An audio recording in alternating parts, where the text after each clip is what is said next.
I allergy हा एक दुर्धर आणि सतत त्रासदायक असा आजार आहे. पण मोस्टली आय ॲलर्जीला बरेच औषधं, बरेच डॉक्टर, बरेच पॅथ्या करून आमच्याकडे रुग्ण येतात आणि नंतर सांगतात, "सर आम्ही इतक्या वर्षी ट्रीटमेंट घेतली." पण काही सुरुवातीची लक्षणं अर्ली स्टेजला असतात आणि ते लक्षणं म्हणजे कसे असतात? मोस्टली डोळे लाल होणं, पाणी गळणं, खाजणं आणि डोळे चोळणं म्हणजे असं चोळलं की बरं वाटतं. असे अर्ली स्टेजचं लक्षण असतं. परंतु नंतर त्याचा मोठा रूप तयार होतं. डोळे असे प्रचंड वेदनादायक असतात. नंतर डोळ्याला वेदना तर असतातच आणि डोळे आतमधनं असं जड वाटणं किंवा आतमध्ये टोचल्यासारखं वाटणं किंवा डोळ्यामध्ये खडा गेल्यासारखं वाटतं.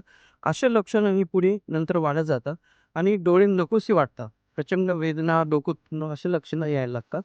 मग अशा आजाराला आयुर्वेदामध्ये मुळासकट जे मूळ त्याचे कारणाचे ज्या कारणामुळे हा आजार निर्माण होतो, तो कारण आयुर्वेदामध्ये प्रकृतीनुसार शोधलं जातं आणि या आजाराचंही मुळासकट समुच्चाटन होतं आणि ज्या कारणामुळे सुद्धा आजार हा शरीरामध्ये आला, तेही कारण हद्दपार होतं. म्हणून आयुर्वेद हे मुळापासनं प्रत्येक आजार हा बाहेर काढण्याचा त्याचा हेतू असतो किंवा त्या पद्धतीनं कार्य होतं. त्याच्यात त्या पंचकर्मासाठी भाग या उपचार पद्धतीमध्ये रुग्णाला करावं लागतं. जसं की वमन आहे, रक्तमोक्षण आहे किंवा पंचकर्मासारखा बस्ती आहे. अशा पद्धतीचे उपचार केले तर निश्चित या आजारातनं आपण 100% यशस्वीरित्या बाहेर पडू शकतो. नमस्कार.